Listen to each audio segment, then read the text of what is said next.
Hello எல்லோரும் எப்படி இருக்கீங்க? நல்லா இருக்கீங்களா? நல்லா இருப்பீங்கன்னு நினைக்கிறேன். நாங்கள் எல்லாம் ரொம்பவே நல்லா இருக்கோங்க. இது one day in my life தாங்க. வாங்க என்னெல்லாம் பண்ணேன்னு பார்க்கலாம். மார்னிங் ஒரு 6:15க்கெலாம் எழுந்திரிச்சிருவேங்க. 6:30 போல் கிச்சனுக்கு வந்துடுவேன். எப்போயுமே இப்படியான்னு கேட்டிங்கன்னா கண்டிப்பாக இல்லைங்க. இந்த 1 வீக்காக என் ஹஸ்பண்டுக்கு ஷிஃப்ட்டு கொஞ்சம் லேட்டு, அதனால தான். இல்லைன்னா ஒரு மார்னிங் ஒரு 5 o'clockலாம் எந்திரிக்க வேண்டியதாக இருக்கும். எந்திரிச்சு பிரேக்ஃபாஸ்ட் லஞ்ச்லாம் ப்ரிப்பேர் பண்ணி கொடுக்குறதா இருக்கும். இந்த 1 வீக் மட்டும் இப்படி தான். வந்த உடனே ஃபேஸ் வாஷ் பண்ணிடுவேங்க.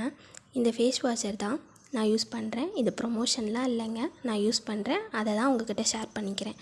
மாமா எர்த்தோட ரைஸ் ஃபேஸ் வாஷ் தான். மார்னிங் பிரேக்ஃபாஸ்ட்டுக்கு பொங்கல் செஞ்சிடலான்னு எடுத்துகிட்டு இருந்தேங்க. நான் எப்போவுமே 1 டம்ளர் பச்சரிசிக்கு 1/2 டம்ளர் பாசிப்பருப்பு எடுத்துக்குவேங்க. இந்த ரேஷியோவில் தான் செய்வேன். நல்லாவே இருக்கும்.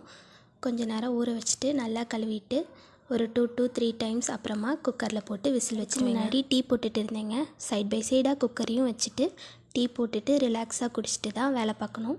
டீ குடிச்சிட்டு நேற்று சந்தை போயிருந்தேங்க. ரொம்பவே மழை இங்கெல்லாம், அதனால் எடுத்துகிட்டு வந்து அப்படியே கழுவி காய வச்சுட்டேங்க. அந்த காய்கறியெல்லாம் மார்னிங் தான் அதெல்லாம் எடுத்து ஸ்டோர் பண்ணி வச்சுக்கணும், அதனால தான் எடுத்துகிட்டு இருந்தேன். சின்ன ஒரு டிப்ஸுங்க, பச்சை மிளகாலாம் அந்த காம்பை நீக்கிட்டு ஸ்டோர் பண்ணி வச்சா 1 வீக்குக்கு நல்லா அப்படியே இருக்குங்க. அதெல்லாம் அப்படியே எடுத்து வச்சுட்டு பொங்கலுக்கு தேங்காய் சட்னி தான் பண்ணியிருந்தேன். சாம்பார்லாம் அன்றைக்கி எதுவுமே பண்ணலை, அதனால் அதுக்கு தாளிப்பு கொடுத்துட்டு மார்னிங் பிரேக்ஃபாஸ்ட்டுக்கு பொங்கலும் தேங்காய் சட்னியும் வச்சு சாப்பிட்டாச்சுங்க.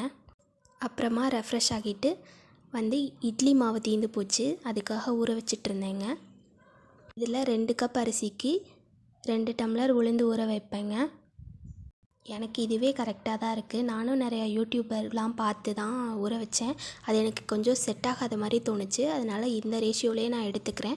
மாவு நல்லாவே உப்பி வரும், நல்லாவும் இட்லி தோசை பணியாரம் எல்லாமே சுட்டுக்கலாங்க, நல்லாமே வரும். ஏன்னா அரைக்கும் போகும்போது கொஞ்சம் நான் சாதம் போட்டு அரைச்சிக்குவேன், ஏன்னா இட்லி கொஞ்சம் பொசு பொசுன்னு நல்லாவே வரும்.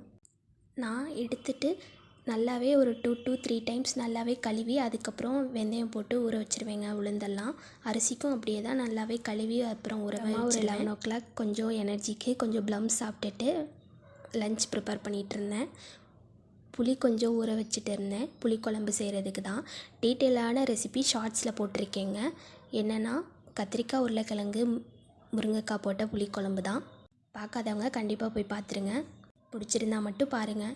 அப்புறமா ஒரு 12:15க்கு டீ வச்சு குடிச்சிட்டு லஞ்ச் ப்ரிப்பேர் பண்ணிட்டு இருந்தேங்க.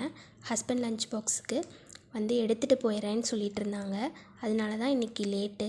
இல்லைன்னா மார்னிங்கே செஞ்சு கொடுத்துருவேங்க. பிரேக்ஃபாஸ்ட் லஞ்ச் பாக்ஸ் எடுத்துகிட்டு போன அப்புறமா வீடெல்லாம் கூட்டி விட்டுட்டு தனியாக இருக்க ஃபீல் தெரியக்கூடாதுன்னு டிவி பார்த்துட்டே செஞ்சிட்ருப்பேன். அப்புறமா கொஞ்சமாக மதியமாக சாப்பிட்டுட்டு அதுக்கப்புறம் தான் ரிலாக்ஸ் ஆகிட்டு பெட்ரூம்குள்ளேயே வருவேன்.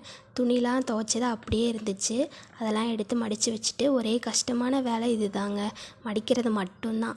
அதெல்லாம் மடித்து அந்தந்த இடத்துல எடுத்து வச்சுட்டு பெட்டை ஓர்ஸ் பண்ணிவிட்டு பெட்ஷீட்லாம் எடுத்து வச்சுட்டு மடித்து போய் தூங்கிட்டேங்க. ஒரு 1 மணி நேரம் தூங்கியிருப்பேன். அதுக்கப்புறமா எந்திரிச்சு வந்து 3:45 மணி. கிச்சன் வந்து மாவாட்டி வச்சுட்டு சைட் பை சைட் பாத்திரம் இருக்குது, அப்படியே கழுவிட்டு இருப்பேன். கழுவி எடுத்து வச்சுட்டு அப்படியே கையோட ஸ்டவ்வையும் க்ளீன் பண்ணி விட்டுருவேன். இப்படி தான் என்னோடய டே போகும். வீடியோ பிடிச்சிருந்தா மட்டும் சப்ஸ்கிரைப் பண்ணுங்கள், லைக் பண்ணுங்கள், ஷேர் பண்ணுங்கள். பாய்.